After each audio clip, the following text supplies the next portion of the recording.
Segunda-feira, dia 10 do mês de outubro do ano de 2022, e você está em mais um Falando a Verdade. O nosso objetivo é apresentar a palavra de Deus como solução para todos os problemas e como resposta para todas as questões. Uma coisa que é muito importante, nós que estamos vivendo neste mundo aqui, é sabermos que há solução sim em Jesus Cristo, e que é muito importante você acreditar que Deus, Ele faz sim tudo para aqueles que nele acreditam. Aquela pessoa que tem uma vida de oração, aquela pessoa que estuda a palavra do Senhor, aquela pessoa que está empenhada em evangelizar, em falar de Cristo. As dificuldades existem tanto para os ricos quanto para os pobres. As dificuldades existem tanto para quem é alto ou para quem é baixo. Enfim, todos nós, o mundo inteiro, independentemente se você está no Brasil ou se você está na Islândia, a dificuldade existe em todo o planeta. O diferencial é que quando você tem Jesus, o Espírito Santo apresenta para você a solução. E quando você não consegue por si só sair daquele problema, daquela aflição, o Senhor entra assim com providências, porque o Senhor, Ele ama as pessoas que estão empenhadas em esperar nele. Alguns confiam em políticos, alguns confiam em autoridades, alguns confiam em agiotas, mas há um povo diferenciado que espera no Senhor. Esses sim serão muito abençoados. A única coisa que atrapalha é que nós queremos as coisas no nosso tempo. Nós queremos na hora sim e pronto. Olha, eu orei, quero receber agora. Sendo que nós temos que esperar as coisas no plano de Deus. A Bíblia nos revela que os caminhos do Senhor não são os nossos caminhos, e que os pensamentos dele, do nosso Senhor, não são iguais aos nossos. Os pensamentos de Deus nós nem conseguimos imaginar, é inatingível para a nossa capacidade.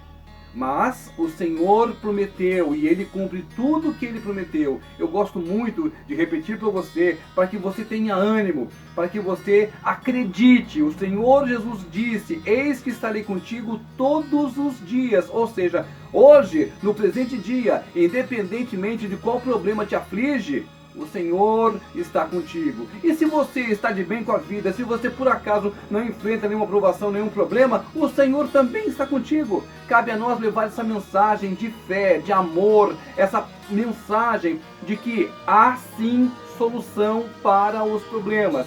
Quem está em Cristo sabe do que é que eu estou falando. Essa palavra aqui, ó, ela é a arma mais poderosa que existe no universo, porque essa palavra aqui é a arma que desmente Satanás.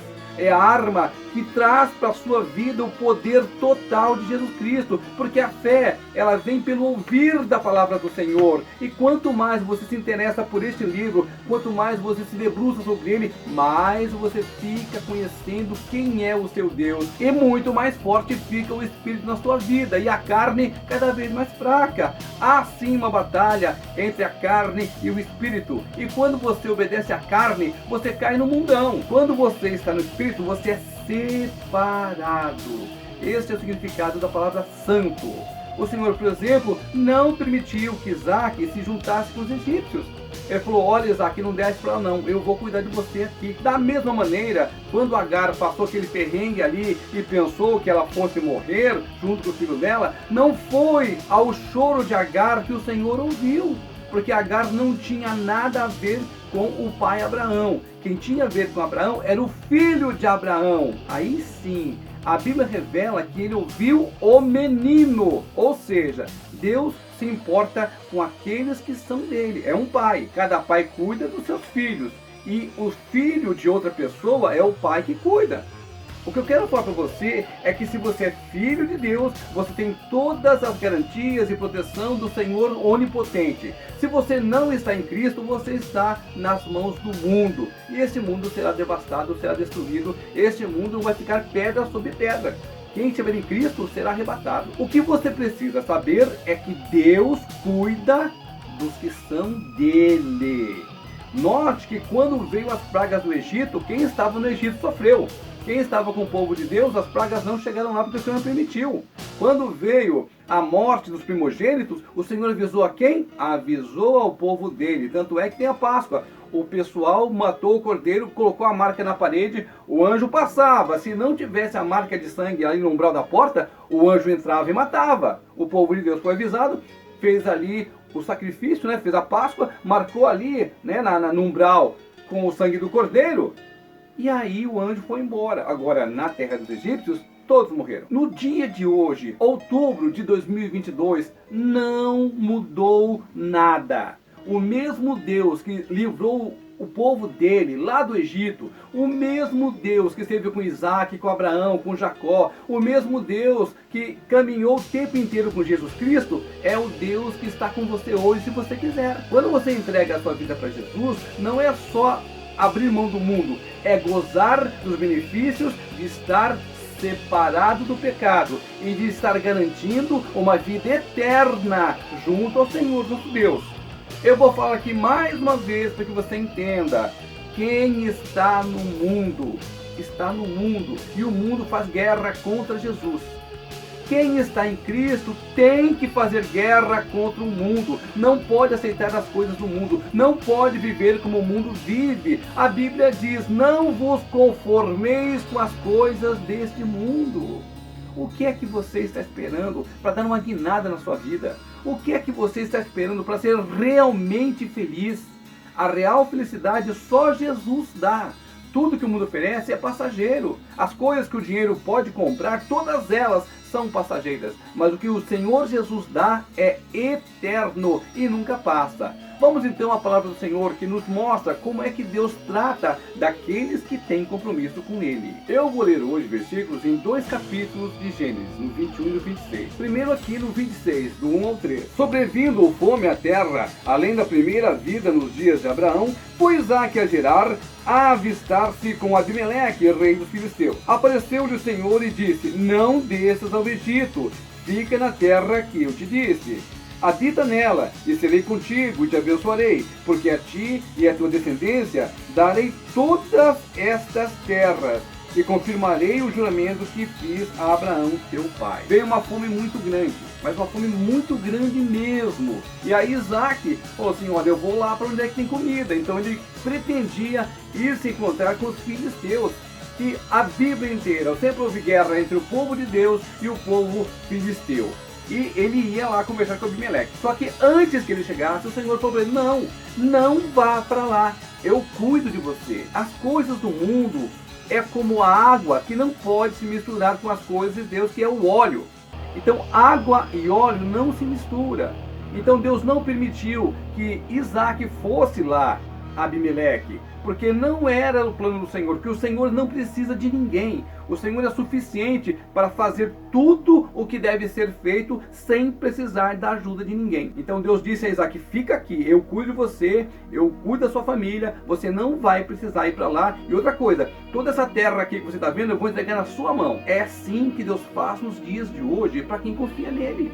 A vitória já está garantida em Cristo Jesus, mas para os que estão dispostos a obedecer aos ensinamentos de Cristo. Nós não podemos viver como o mundo vive, nós não podemos cometer os pecados que o mundo comete e acha que é normal. Nós temos que, ao contrário do mundo, nos apegar cada vez mais a Jesus Cristo. Ele sim tem todas as respostas, tem todas as soluções. É um caso de você ter fé e não duvidar. A Bíblia nos ensina: se crerdes, se você tiver fé, se você realmente acreditar, você vai ver a glória de Deus na sua vida. Vamos agora para o outro capítulo, no mesmo livro de Gênesis, mas agora no capítulo 21, quando o Senhor fala com Agar. Gênesis capítulo 21, dos versículos 14 ao 19, diz assim: levantando-se, pois, Abrão de madrugada, tomou o pão e um odre de água, pô-los nas costas de Agar, deu-lhe o menino e a despediu. Ela saiu andando errante pelo deserto de Berseba. Tendo-se acabado a água do odre, colocou ela o menino debaixo de um dos arbustos. E, afastando-se, foi sentar-se de fronte à distância de um tiro de arco, porque dizia: assim não verei morrer o menino. e, sentando-se em frente dele, levantou a voz e chorou. Deus, porém, ouviu a voz do menino. Olha aqui, Deus não ouviu Agar. Deus ouviu a voz do menino. Deus, porém, ouviu a voz do menino, e o anjo de Deus chamou do céu Agar e lhe disse: O que tens, Agar? Não temas, porque Deus ouviu a voz do menino daí onde está. Ergue-te, levanta o rapaz, segura-o pela mão, porque eu farei dele um grande povo. E abrindo-lhe Deus os olhos, viu ela um poço de água, e indo a ele, encheu de água o odre e deu de beber ao rapaz. Você viu aqui? Eu fiz questão de frisar. Deus não ouviu Agar. Deus ouviu o filho de Abraão. É a ele que Deus ouviu. A Bíblia é bem clara. Deus não tinha nada com Agar, mas Deus tinha com o filho de Abraão, porque o Senhor havia prometido que daquele menino sairia uma grande nação. E Deus cumpre tudo aquilo que promete. Note que Deus não tem nada a ver com o mundo, com o sistema do mundo, com as coisas do mundo. Deus e o mundano não se conhecem. Quem conhece Deus tem que sair do mundo, tem que fazer a opção de querer uma vida nova. É o que nós chamamos de metanoia. Você muda sua mente, você deixa de ver as coisas do mundo. Você percebeu aqui que o Senhor abriu os olhos de Agar para que ela visse o poço? É assim que acontece. Nós somos cegados pelos nossos desejos mundanos. Nós somos cegados pela nossa vontade de querer ter poder, de querer ter riquezas. E muitas vezes, nas nossas escolhas erradas, nós nos afundamos cada vez mais num abismo que não tem fim. Por isso se faz necessário conhecer a palavra do Senhor. Se faz necessário crer que Jesus Cristo vive. E Ele vive dentro de nós, através do Santo Espírito de Deus. A sua vida não está nas mãos do mundo. A sua vida está nas mãos de Deus. E a partir da sua escolha, você pode viver no bem bom ao lado de Jesus Cristo, ou viver uma mentira, ou viver uma fantasia que o mundo cria, para que no final da sua vida você seja tragado de forma definitiva pelas mentiras do mundo e por aquele que comanda o sistema do mundo hoje, Satanás. Quando a Bíblia fala que o povo de Deus perece por falta de conhecimento, significa que se o povo conhecesse quem é Deus, quem é Jesus, a importância do sacrifício de Cristo, tudo o que Ele nos liberou, ao se fazer culpado, ao se fazer maldito, ao ser castigado, ao ser cuspido, ao ser tão humilhado, se as pessoas soubessem o que tudo isso significa, e o melhor ainda, o que é que significa a ressurreição de Jesus, a vitória que Ele nos deu, a condição de sermos salvos em definitivo por Deus, o mundo seria outro. As pessoas não viveriam no pecado, as pessoas não viveriam cobiçando as coisas materiais e procurariam o máximo possível estar na presença de Deus. Aí a vida espiritual, ela viria sempre em primeiro plano, e não a vida cotidiana, a vida mundana. As pessoas se preocupam demais com as coisas deste mundo como se elas fossem eternas, e elas são passageiras. Buscai primeiro o reino de Deus, a sua justiça, e todas essas coisas do mundo, essas coisas materiais, essas coisas que você acha que você precisa, elas serão acrescentadas. O que comer, o que vestir, o que você precisa, isso lhe será acrescentado. Você não passará fome, você não passará sede, porque esta é a promessa do Senhor. Lembra que Ele fala dos lírios do campo, que Ele fala dos pardais? Pois é, Deus cuida de mim, Deus cuida de você. Mas se você duvidar, se você preferir resolver com suas próprias forças, se você resolver buscar as coisas no mundão futebol clube, aí você não será feliz. E aí você não terá salvação. Porque a salvação só em Jesus Cristo é o único que salva. E é o único que pode trazer a verdadeira paz que nós tanto buscamos.